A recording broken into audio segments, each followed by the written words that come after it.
পক্ষে বাম কাদের ফেরেশতার কলম লিখবে কি বেচারা? কি লিখবে বলেন? আপনাদের কানের মধ্যে বয়ান ঢুকতেছে, চেহারার মধ্যে আলেমদের নজর আসতেছে, দিমাগের মধ্যে দিনের ফিকির চলতেছে, এখন আপনার বাম কাদের ফেরেশতার কসু লাগবে? ওর কলম তো বন্ধ, একেবারে পৃষ্ঠা বন্ধ, খাতা বন্ধ করে বসে আছে, কিন্তু ডান কাদের ফেরেশতা দামাদাম।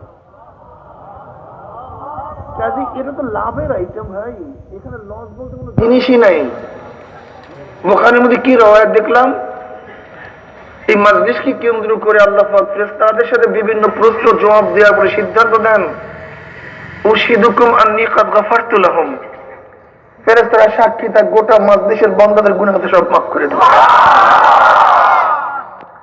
অন্য রওয়ায়াতের মধ্যে কি আসছে, মা মিন কওমিন ইসতামাউ ইয়াসকুরুল্লাহ তাআলা লা ইউরিদুনা বিযালিকা ইল্লা ওয়াজহাহু ইল্লা নাদাহুম মুনাদি মিনাস সামাই আন কুমু মাগফুরাল লাকুম ক্বাদ বুদ্দিলাস সাইয়্যাতুহুম হাসানাত।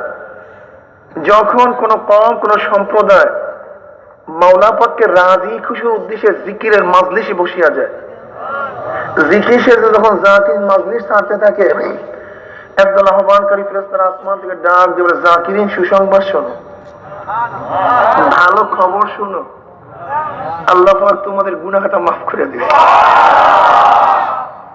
শুধু মাফ করছে তাই নয়, তোমাদের সমস্ত গুনাহকে নেকের দ্বারা পরিবর্তন করে দেবে। কাজে এখানে তো লাভ আইটেম ভাই, লসের কোন সাবজেক্ট এখানে নাই। ব্যবসা সবই লাভ, ঠিক না? আর আমরা তো ব্যবসা করি কার সাথে? আল্লাহর সাথে। কার সাথে? আমরা কৃষি কাজ করি কার জন্য? মান কানা ইউরিদু হারসাল আখিরা নাজিদ লাহু ফি হারসিহি। যে ব্যক্তি আখিরাতের ফসল কামাই করবে, আখিরাতের ক্ষেতের মধ্যে চাষ করবে, আখিরাতের জমির মধ্যে বীজ রোপণ করবে, আল্লাহ পাক রব্বুল আলামিন তার ক্ষেতের মধ্যে নেক বাড়ায়া দিবে।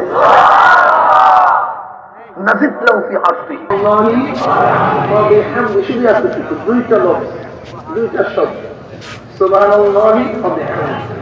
অর্থাৎ সুবহানাল্লাহ 100 বার, আলহামদুলিল্লাহ 100 বার, অথবা সুবহানাল্লাহ ওয়া বিহামদি 100 বার পড়বে। সরদার দো আলম আলাইহিস সালাতু ওয়াস সালাম ফরমান, ওই ব্যক্তির গুনাহ যদি সাগরের পানা পরিমাণ হয়, আল্লাহ সব মাফ করে দেবে।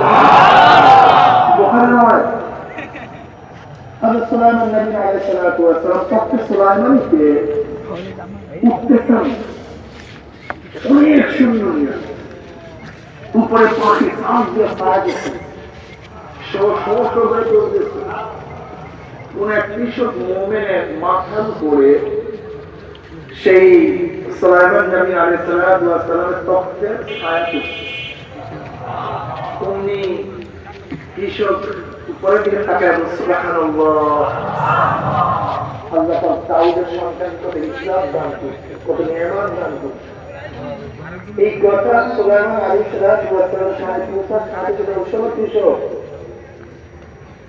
আমাকে আল্লাহ পাক রব্বুল আলামিন যে মর্যাদা দান করছে, যে রিজওয়ান সম্মান দান করছে, যে নিয়ামত দান করছে, এই নিয়ামতের হাজার গুণ বেশি নিয়ামত দিয়ে একবার সুবহানাল্লাহ বলেছে।